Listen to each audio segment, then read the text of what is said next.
여러분 마틴 루터 킹 목사님의 그 유명한 연설 아시죠? I have a dream. 내게는 꿈이 있습니다. 나에게는 꿈이 있습니다. 우리의 자녀들이 그들의 피부 색깔로 판단되는 것이 아니라 그들의 인격과 성품으로 판단되는 그런 나라에서 살게 될 것이라는 꿈이 있습니다. 자, 이런 내용이죠. 여기서 마틴 루터 목사님이 말하는 꿈, 바로 이 꿈이 그가 가진 비전이었죠. 우리가 흔히 비전을 꿈이나 희망, 소망이란 말로 표현을 많이 하죠. 저도 어릴 적에 두 가지 꿈이 있었어요. 첫 번째 꿈은 대통령이 되는 거였어요. 어린 시절에 철없는 꿈이 아니라 대학 시절까지 대통령이 되고 싶은 꿈을 가지고 있었어요. 그래서 신학교 입학 면접을 하면서 면접을 하시는 교수님들께 훌륭한 목사가 되겠다, 선교사가 되겠다, 신학 교수가 되겠다가 아니라 대통령이 되겠다고 그런 말을 하니까 굉장히 황당해하셨던 면접 담당 교수님들의 그 표정이 아직까지도 잊혀지지 않습니다. 그리고 두 번째 꿈은 아주 예쁜 여자랑 결혼하는 거였어요. 왜 웃으십니까? 저는 어릴 때부터 그 피겨스케이팅 선수가 그렇게 예뻐 보이더라고요. 그래서 예쁜 피겨스케이팅 선수랑 결혼하고 싶었는데 결혼을 못했잖아요. 그래서 차선책으로 택한 꿈이 그러면 딸을 낳아서 피겨스케이팅 선수로 키우자. 자, 그런 꿈을 키웠습니다. 그래서 저의 딸아이는 아빠, 엄마 다음으로 익힌 말이 연하 언니였어요. 김연아 선수. 그래서 말도 못한 아이도 앉혀놓고 항상 김연아 선수의 그 경기 영상을 틀어주면서 저 아이가 나중에 커서 동계올림픽에서 금메달을 따고 수상 소감을 발표할 때 이 모든 영광을 우리 아빠에게 돌립니다. 자, 그런 말을 하는 것을 상상하면서 혼자 즐거워했던 그런 꿈을 가지고 있었는데요. 말이 꿈이지 이건 꿈이 아니죠. 욕심인 겁니다. 내 욕심을 자녀를 통해 이루고자 했던 그런 욕심을 꿈이라고 스스로 합리화하고 있었던 거죠. 이렇게 사람들은 자기의 욕심을 꿈과 희망과 소망이란 명분으로 포장을 잘합니다. 저도 목사지만 많은 목회자들의 꿈과 비전이란 말을 들어보게 되면요, 자기가 하고 싶은 일을 하면서 자신의 욕심을 추구하면서 그것을 자기가 하나님께 기도한 그 기도의 응답의 결과로서 하나님이 내게 주신 비전이다, 그렇게 비전으로 포장들을 많이 하시더라고요. 그래서 교회에서는 각종 이벤트를 만들고요, 온갖 프로젝트를 추진을 하죠. 돈만 생기면 교회를 건축하고요, 부대 시설을 건축을 하려고 합니다. 그러면서 그 모든 것을 하나님이 주신 비전이라고 포장을 하는 거죠. 예전에 어떤 교회는 무리하게 교회를 건축하느라고 교회가 파산 직전까지 갔습니다. 어렵게 교회 건물은 지었지만 결국 교회는 빚더미에 올라앉았고요. 빚이 너무 많아서 부교역자들과 교회 유급 직원들의 사례금도 주지 못할 그럴 상황에 되어버렸다는 거예요. 그런 상황인데도 다 지어진 건물 안에다가 큰 배너를 붙였는데 그 내용은 이 모든 것을 하나님이 하셨습니다. 그런 배너를 붙여놨더라고요. 자, 하나님이 하신 일이라는 것이 교회를 빚더미에 올라앉게 만들고 부교역자들과 직원들 월급도 받지 못하게 만든 것, 그게 하나님이 하신 일은 아니겠죠. 아까 제가 말씀드렸던 마틴 루터 킹 목사의 연설 I have a dream, 나에게는 꿈이 있습니다. 자신의 자녀들을 위한 꿈이었죠. 우리들도 자녀들을 위한 꿈은 다 있어요. 그러니까 자녀들을 위한 꿈을 가지고 있다는 것은 마틴 루터 목사나 우리들이나 똑같습니다. 그런데 그 뒤에 이어지는 내용이 틀리죠. 우리가 우리의 자녀들을 대해서 가지고 있는 꿈은 뭐죠? 내 자녀들이 공부 잘해서 좋은 대학 가고 좋은 직장 가서 이제 좋은 혼처 만나 결혼하고요, 또 좋은 집 살고 좋은 차 가지고 잘 사는 것, 그것을 우리가 자녀들에 대해서 가지고 있는 꿈이라고 말을 하고 있지 않습니까? 그런데 마틴 루터 목사의 비전은 하나님이 창조하신 세상에서 자신의 자녀들을 포함해서 모든 사람들이 공평하고 평등하게 살 수 있고요, 또 하나님이 자유와 평등의 나라로 건국하신 이 미국 안에 하나님의 공의가 이루어지는 나라가 되는 것, 바로 그것이 마틴 루터 목사의 비전이었습니다. 이것과 비교해서 우리의 비전은 뭐예요? 우리가 가지고 있는 비전이란 것, 꿈이란 것, 한마디로 표현하면 어떻게 표현할 수 있을까요? 우리의 비전을 한마디로 표현하면 내가 잘 먹고 잘 사는 것, 그게 우리의 비전이고 꿈이잖아요. 자, 그렇다면 내가 잘 먹고 잘 사는 것과 하나님과 어떤 관계가 있을까요? 내가 잘 먹고 잘 사는 것, 하나님과는 아무 관계가 없다는 겁니다. 마틴 루터 목사가 대단한 사람이 아니었죠. 그 당시에 인간으로 대접받지 못하는 한낱 흑인 목사였을 뿐입니다. 그랬던 마틴 루터 목사는 미국이라는 거대한 나라를 변화시켰는데, 우리들을 보세요. 우리는 어떻습니까? 자녀들 내 마음대로 할 수 없어. 내 마음대로 어떻게 되지 않는 게 자녀들이야. 그렇게 합리화하면서 결국 자식 하나도 어쩌지 못하는 우리 자신의 모습을 우리가 솔직히 인정해야 된다는 겁니다. 이 모든 것이 비전에서 오는 차이라는 거예요. 우리가 하나님을 위한 비전을 추구하느냐, 아니면 내 욕심을 하나님의 비전으로 포장해서 추구하느냐, 거기서 오는 차이라는 겁니다. 우리가 비전이라는 말을 많이 하는데 비전이 뭘까요? 비전. 여러분, 비전이 뭘까요? 우리는 흔히 욕심과 헛된 욕망과 허황된 생각을 비전이라고 생각하기 쉬운데, 그런 건 절대 비전이 아니죠. 내 욕심과 헛된 욕망과 허황된 생각이 비전이 될 수는 없다는 거예요. 자, 여러분 다 비전을 가지고 계십니까? 여러분의 비전은 뭐예요? 어떤 비전을 가지고 계세요? 나는 이제 살 날도 얼마 남지 않았는데 내 나이에 무슨 비전이냐, 그런 말 하기 쉬우신데요, 잘못된 거죠. 자, 모세가 몇 살에 하나님의 부르심을 받았죠? 80세에 하나님의 부르심을 받았고, 여선지자 안나는 100살이 넘어서까지 메시아를 만나겠다는 일념으로 날마다 성전에서 봉사를 했습니다. 자, 그렇다면 내 나이가 모세보다, 여선지자 안나보다 많지 않다면 우리가 신앙생활을 하면서 나이를 이야기해서는 안 된다는 거예요. 자, 여러분의 비전을 한번 생각해 보세요. 여러분 어떤 비전을 가지고 계세요? 그리고 그 비전과 하나님과의 관계를 한번 생각해 보십시오. 내 비전과 하나님과의 관계. 내 비전이 하나님과 아무 관계가 없다면 그것은 비전이 아니라 아까 말씀드린 욕심이고 욕망이고 헛된 생각이 되는 겁니다. 그러나 내 비전이 하나님과 관계가 된다면 그것이 참된 비전이 된다는 거죠. 우리의 진정한 비전의 대상은 오로지 하나님뿐이시라는 겁니다. 시편 78편 7절을 보시면 그들의 소망을 하나님께 두며 하나님께서 행하신 일을 잊지 아니하고 오직 그의 계명을 지켜서, 그런 말씀이 나옵니다. 우리의 소망, 우리의 비전은 오직 하나님께 두어야 된다는 것이고요. 그러한 우리의 꿈을 이루어 주시는 하나님을 위해 우리는 하나님의 말씀과 계명에만 언제나 순종해야 된다. 그것을 말씀하는 거죠. 우리의 비전은 하나님을 위한 것이 되어야 된다는 것이고요. 우리의 비전의 대상은 오직 하나님뿐이라는 거죠. 자, 우리가 비전을 이야기할 때 우리는 사실 무엇이 되느냐, 그걸 중요하게 여기죠. 내가 무엇이 되느냐, 뭐 대통령이 되고 판사가 되고 검사가 되고 의사가 되고 부자가 되고 무엇이 되는 것을 비전이라고 생각하기 쉬운데요. 비전에 있어서 중요한 것은 무엇이 되느냐가 아니라 어떻게 그 일을 할 것이냐, 그게 중요한 것이라는 겁니다. 그 앞에 한마디가 더 붙어야 되는 거죠.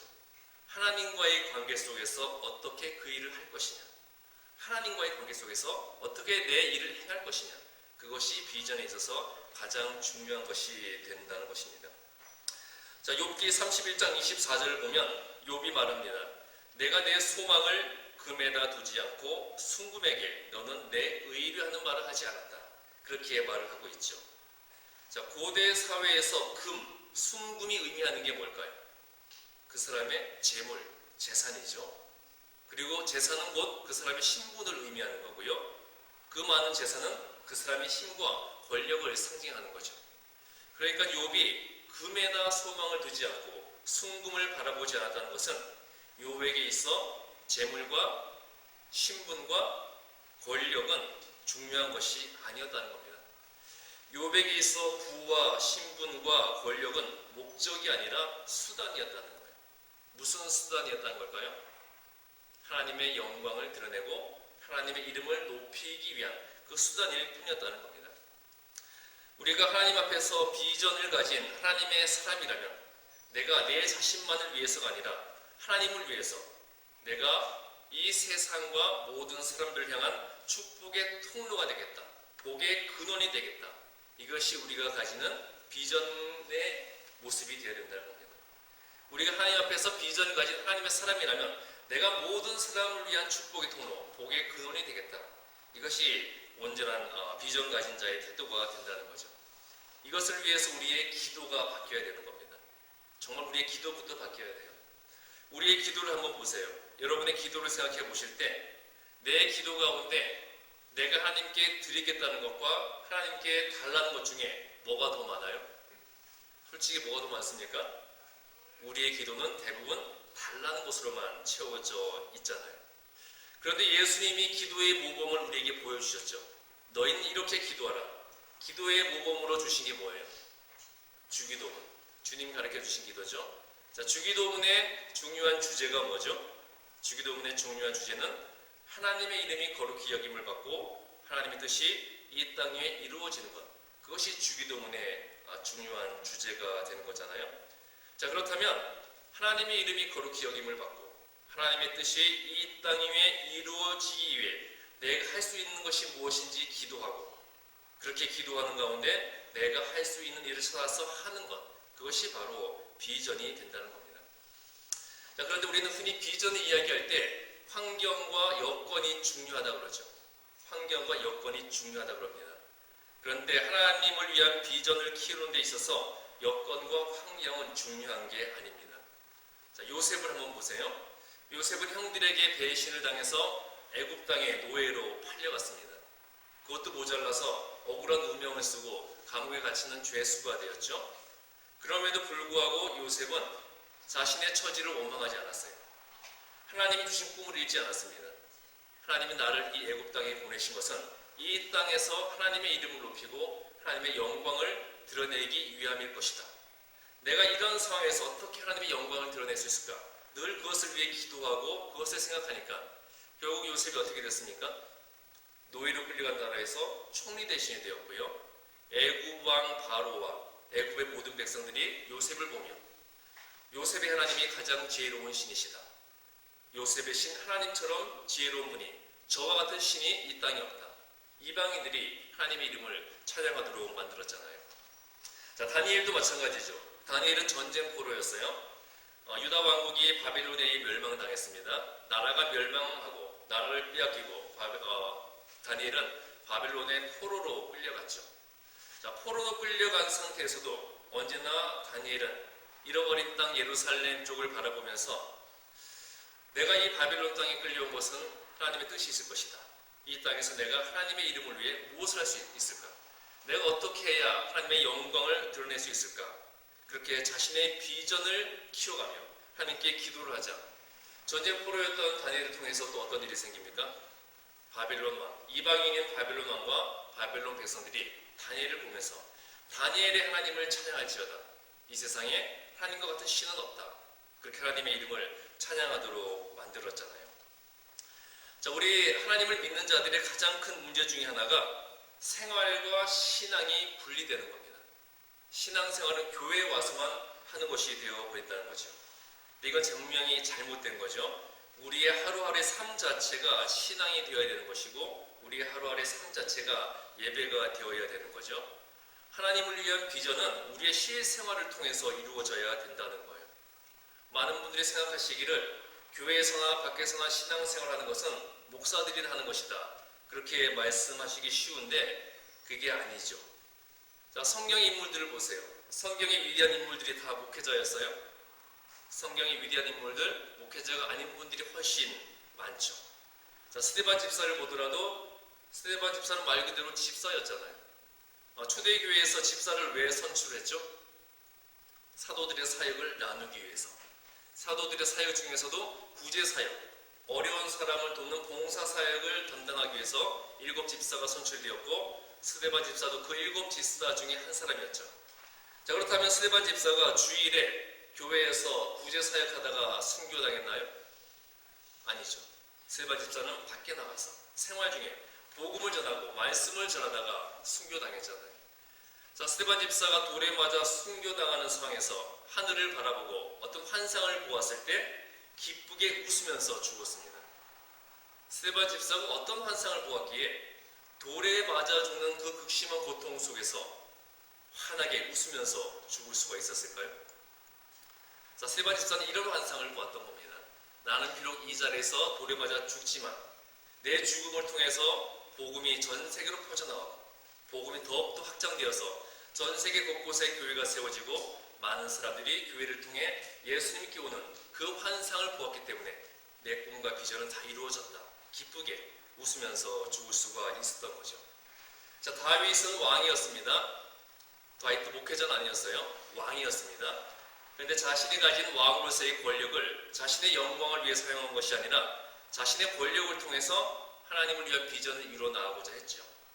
다윗은 무엇을 하든 그 통치자로서의 모든 행동을 하나님의 영광을 위해서 했습니다. 전쟁을 하더라도 하나님의 이름으로 전쟁을 했잖아요. 모든 승리의 영광은 하나님께 돌렸고요. 욥은 부자였죠. 자, 욥은 부자였는데 재물을 통해서 하나님을 위한 비전을 이루어 나가셨던 거예요. 자신이 가진 재물을 가지고 하나님의 이름으로 선한 사역을 하고 어려운 사람을 도와주면서 하나님의 이름을 높였다는 거죠.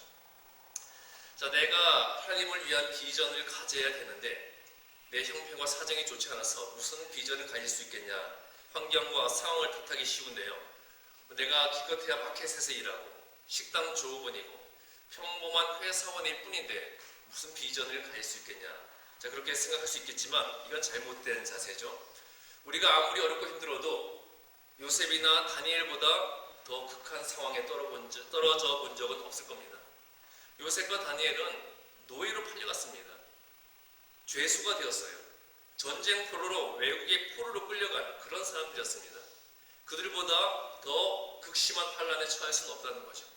그런 상황에서도 요셉과 다니엘은 하나님의 영광을 위한 비전을 키워나가니까 그 꿈을 하나님을 통해 이루게 되었다는 거죠. 내가 처한 환경이 어떻든 간에 내가 처해 있는 환경 가운데 또 내가 하고 있는 일들 가운데 내가 어떻게 하나님의 영광을 드러낼 수 있을까? 우리는 늘 그것을 생각해야 된다는 거죠. 요셉처럼 다니엘처럼 언제나 하나님을 바라보면서 하나님이 나를 통해 가지고 계신 그 뜻을 우리가 구해야 된다는 거예요. 이렇게 참된 비전을 가진 사람은요, 나의 삶을 통해서 어떻게 하나님을 위한 비전을 이룰 것인가 늘 이것을 생각하는 자입니다. 그러니까 내 비전이 아니라 하나님을 위한 비전을 생각한다는 거죠. 하나님의 비전을 위해서 내가 생각하는 방법이 아니라 하나님의 방법으로 그것을 이루어 나가고자 한다는 거예요. 자, 우리는 보통 내 뜻에 하나님의 뜻을 맞추려고 하죠. 내가 무엇을 원하고 어떤 일을 하기로 결정했으면 하나님 내가 이것을 원합니다. 하나님 내가 이것을 하려고 하니까 하나님이 와서 나를 도우십시오. 내 뜻에 하나님의 뜻을 맞추기를 원하잖아요. 자, 이건 잘못된 거죠. 내 뜻에 하나님의 뜻을 맞추는 것이 아니라 하나님의 뜻에 내 뜻을 맞추는 것. 이것이 하나님의 사람이 가지는 비전이 된다는 것이죠. 자, 온전한 비전을 가진 자의 삶의 모습이 사도행전 20장 17절부터 24절에 나오는데요. 사도 바울의 이야기죠. 사도 바울은 항상 믿지 않는 자들을 위해 사역했습니다. 그런데 사도행전 20장 17절부터 24절 말씀에서는 믿는 자들, 그 중에서도 특히 교회의 지도자들을 대상으로 설교를 하고 있어요. 사도행전 20장 17절을 보시면 바울이 3차 전도 여행 중에 밀레도에 도착했을 때 그 근처에 있는 에베소 장로들을 초청해서 그들에게 설교를 하고 있는 겁니다. 18절 보시면 지금까지 내가 여러분 가운데서 어떻게 행하였는지를 여러분들도 알지 않느냐, 이렇게 바울이 말을 하고 있죠. 바울은 에베소에서 3년간 사역할 때 자신의 가르침과 자신의 삶이 일치했던 자신의 실생활을 증거 삼아 복음을 전하고 있는 거예요.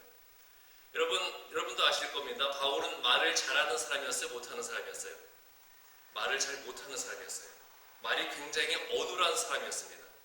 그런 사람이 어떻게 전 세계 곳곳에 다니며 선교를 하고 그렇게 놀라운 선교의 결실을 맺을 수가 있었을까요? 말도 못하는 사람이. 바울은요, 그 생활이 설교였고 그 삶이 복음 그 자체였다는 거예요.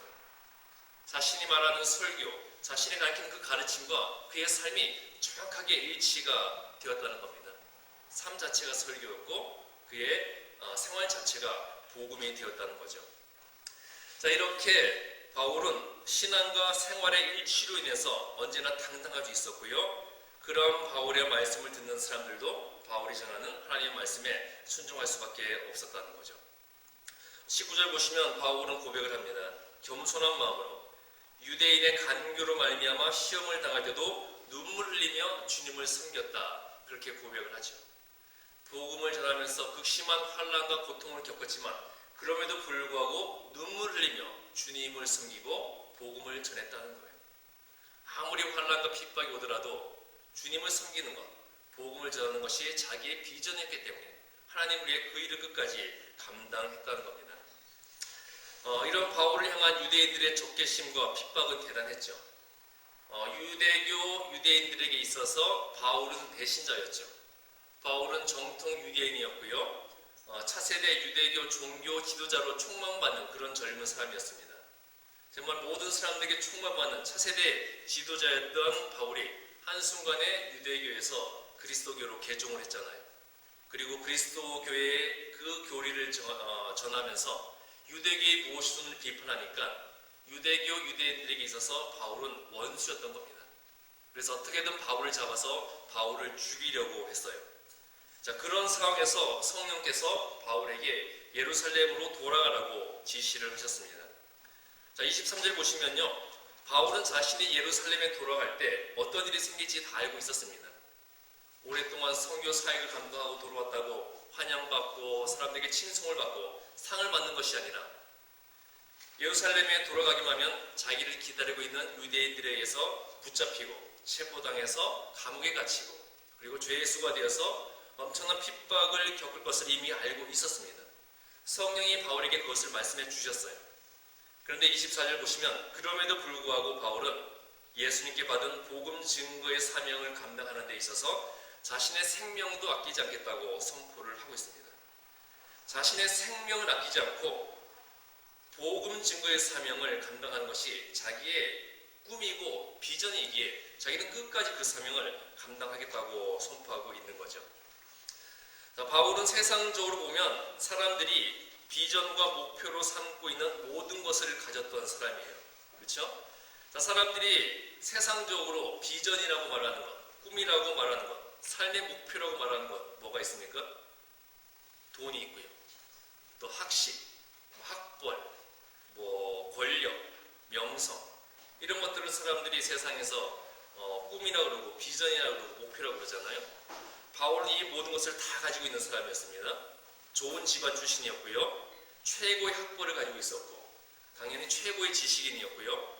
큰 부자였습니다. 그리고 명성을 가진 사람이고 권력을 가진 사람이었어요. 그런데 자신이 가진 모든 것, 다른 사람들이 볼 때는 삶의 비전이고 목표인 그 모든 것을 다 내려놓고 하나님을 위한 복음을 비전으로 가졌을 때 그러한 바울로 인해서 전 세계에 복음이 전파되는 하나님의 도구로 바울은 쓰임받을 수가 있었던 겁니다. 자, 우리가 하나님을 믿는 하나님의 사람이라면 내 욕심을 하나님을 위한 비전으로 포장할 것이 아니라 진정으로 하나님을 위한 비전, 그런 비전을 가질 수가 있어야 되겠습니다.